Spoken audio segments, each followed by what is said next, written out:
Cooper Kupp will not win the MVP this year. He will not. I think both of us feel pretty passionately that he should at least be considered. So you make your case and I'll make mine, and I'll just try to fill in the blanks from what you missed.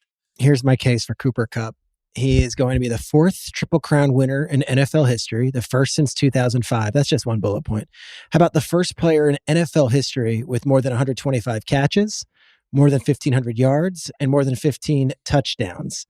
Okay, he's had over 90 receiving yards in 15 of 16 games. Has done it in 12 straight games, all of which NFL record. And here's what I look at. Bill, he's got 21 more catches than the next guy, Devontae Adams. He's got 320 more receiving yards than the next guy, Justin Jefferson. And he has 2 more touchdowns than Jamar Chase, who's number 2. You add in this. If we're saying it's Rodgers and it's week 17 and we're done, we're discrediting the possibility that Kupp needs 136 receiving yards on Sunday to break Hall of Famer Calvin Johnson's single season record. But if he has 12 catches, he also breaks Michael Thomas's single season catch record. So you're telling me this guy could potentially go 12 for 136 and own the NFL single season yardage and receptions record for the history of the NFL. And he's not even going to be considered because Aaron Rodgers, who's 9th in the league in passing yards, doesn't lead in touchdowns, doesn't lead in yards per attempt, and plays in a division with 3 teams that missed the playoffs and 2 guys that are head coaches that are likely going to be fired after Sunday, is such a no-brainer. My case is it's historic what Kupp is doing. There are a lot of great wide receivers.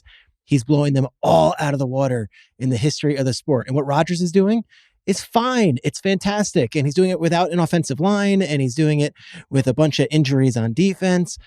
But Rodgers has had better seasons, and quarterbacks have had better seasons. So if Kupp doesn't win it this year, we're pretty much saying it's a quarterback award. Fair points.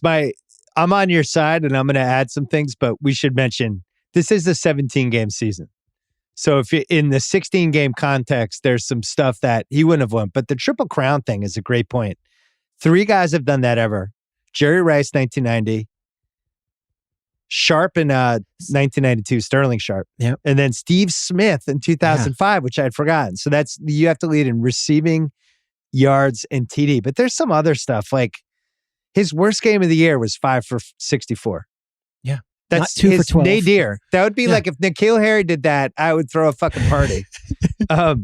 They have no running game whatsoever. How many running backs did they try this year? 100? Now they're using Sony Michel, who is the 5th string running back for the Pats. They just gave him away before the season. That's their star running back now.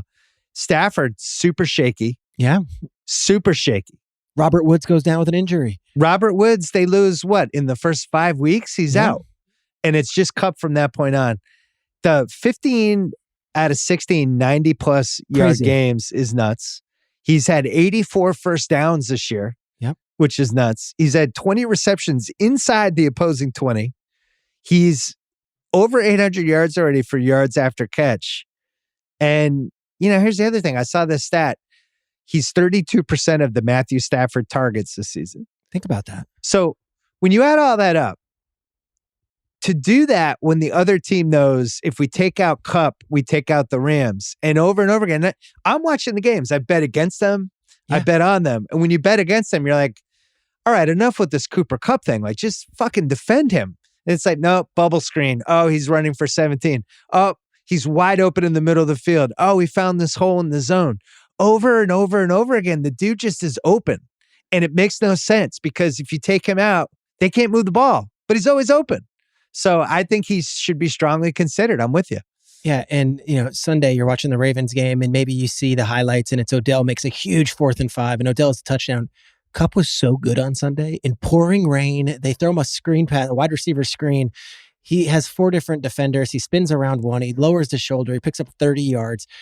He is their offense. And what I loved about him was he was asked by Lindsay Theory earlier this week, who does a great job covering the Rams out there. And she was like, well, what do you think about the 16 games? He's like, no, I agree. It shouldn't count, the 16 games. And I'm like, wow, hear that. So it'll be Rodgers or it'll be Brady.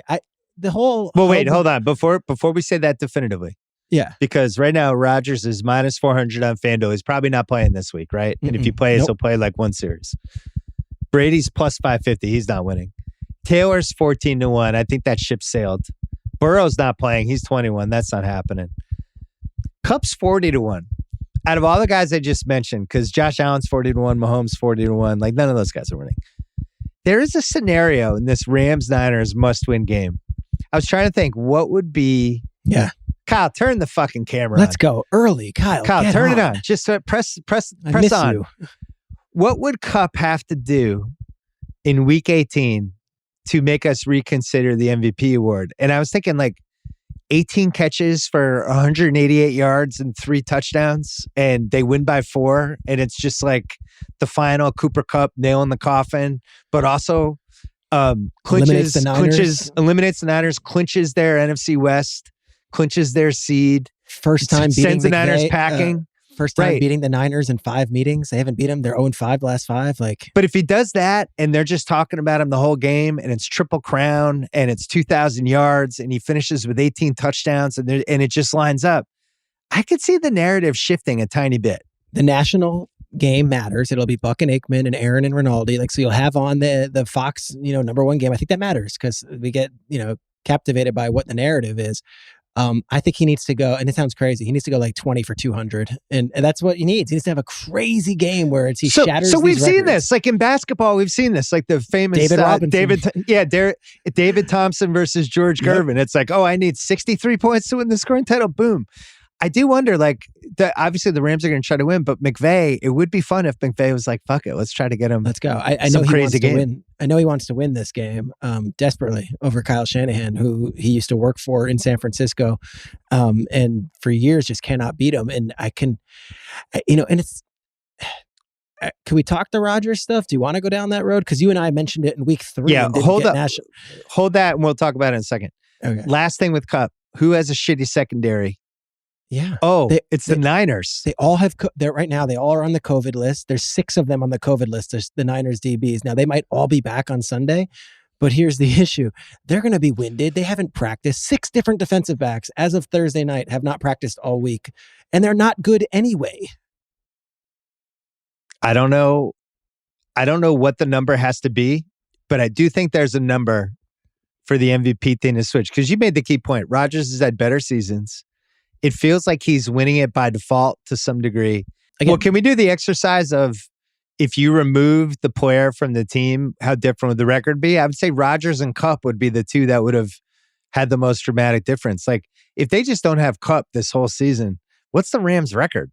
Don't know. Are they 5-12? How would they have scored?